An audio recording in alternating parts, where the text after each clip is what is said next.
we're putting together the Connecticut appellate brief, and if you look at what happened in other states, listen to Mr. DePerno speak, and then I'll talk to you about how Connecticut did things differently. Here you had a perfect report. I mean, even the judge said you could put it out there, correct? Yes, everything we've done in this case has been permitted by the court in terms of the ability to release information. Right. But what it is, actually, it's information that, if revealed, would show that the CEO of Dominion Software, when he testified in front of the Michigan Senate, this information would show... We're talking about Michigan, which Connecticut hacked. ...about how the Dominion system works. Wow.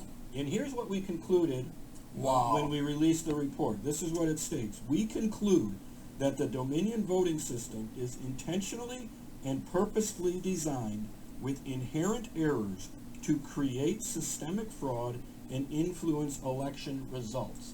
Now, that's not my words. That's the words of the forensic team that looked at this. That looked at the forensic images and came to a conclusion about what they saw. Right. So that's what's in the report. They concluded that the only reason you would have a machine like this is if you wanted it to steal an election. Correct. Because what they also found is that this machine in Antrim County generates errors at the rate of 68% based on ballots that... 68%. Listen here, folks. What they're discussing is the inherent problems of Diebold LHS computer software. And when Connecticut in 2006 got the contract and signed it, signed by Kohler, who became Secretary of State of Connecticut after Denise Merrill, he signed the contract. They knowingly signed a contract where there were many, many different types of fraud discussed and the ability to hack an election and change the outcomes. And they wanted that system. They paid for that system. They used federal funds for that system. But what is most important is that when they got the report outlining the potential risks of using the system, okay, our Secretary of State, okay, at the time, Susan Bysewitz, said that she would personally take over for these errors. So she's taken responsibility for all the election fraud in the state, and then to turn around and use Connecticut's system to hack Philadelphia, to hack Michigan, Wisconsin, Vermont, and flip votes in other states, in addition to flipping votes in every town in Connecticut. Her admitting, taking the responsibility of the possible frauds, which are outlined in the contract, for her to say, I am going to personally put procedures in place that none of these problems can occur, and then either never doing it or allowing the system to hack 20 other states, that's a problem. This makes my Secretary of State from back then, who is now Lieutenant Governor of Connecticut, responsible for every fraud in the system. Every fraud. Because when you look at Seidel, it being owned by a Chinese national through UBS, having foreign Canadian ownership, having a substantial ownership equity position by Bill Gates, having investments from Mark Zuckerberg, having an $86 million or $68 million investment from George Soros.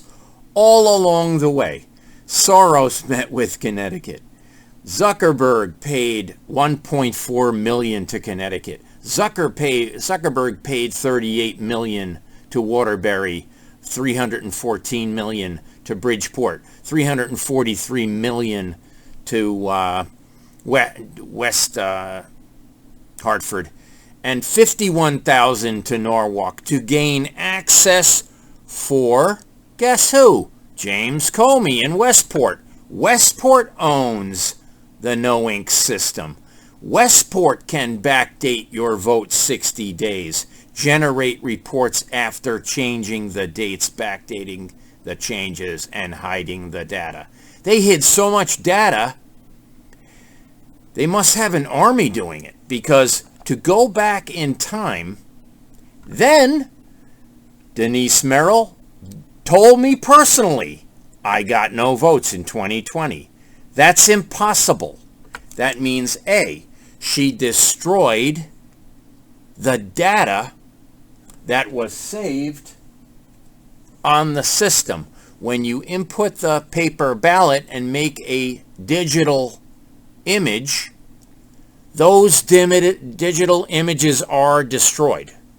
Those paper ballots are not kept. The state destroyed the paper ballots. The state destroyed the cast vote record. The state, even in the 2022 election, they're required to keep those documents for 22 months. It's only August. So those 10-month-old documents are already gone.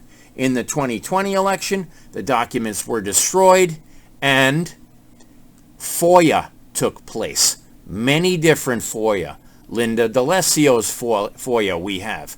We have a lot of different FOIAs, and Ted Bromley has my FOIA from August of 2022, prior to the election, telling him to keep the 2020 election data within the deadline. Then we FOIA'd it on the last day possible. We FOIL'd it multiple times. I called Denise Merrill 100 times. Okay? So the fact remains. Listen to the video. Listen to the video. Let's go back to it. Here we go. Remember this.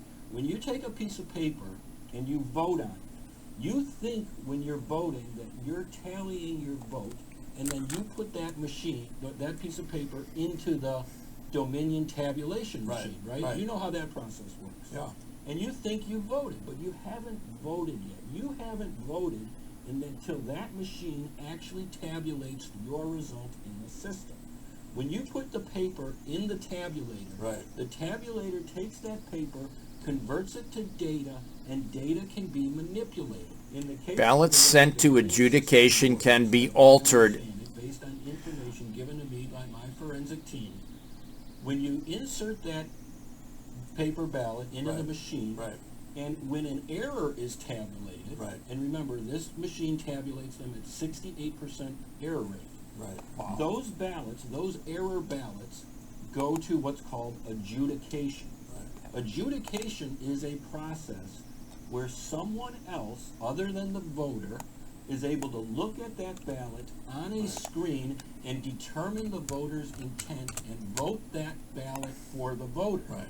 And with adjudication, in the way the Dominion system works, you can accumulate over the night a number of ballots. But what I can tell you, what's interesting is the 2020 system log files are missing.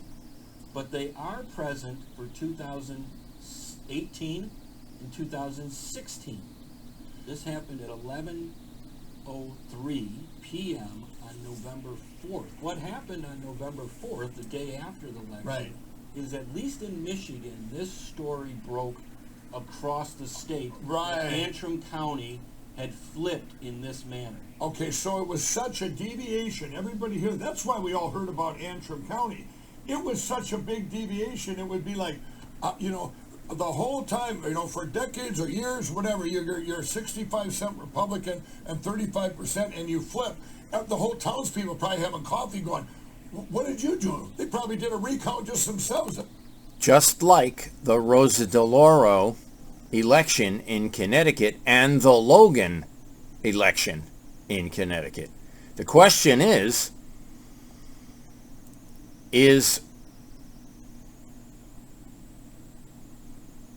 Leslie DeNardis, our Congress lady, is Jahana Hayes a criminal that should be in jail, and George Logan, should he be the rightful Congress person, one of the 5 in the state of Connecticut?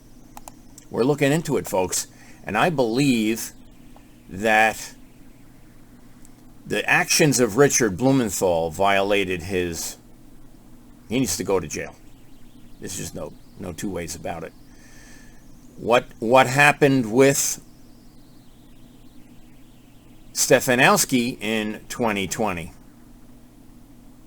What happened with Stefanowski in 2018? 2018. Big questions.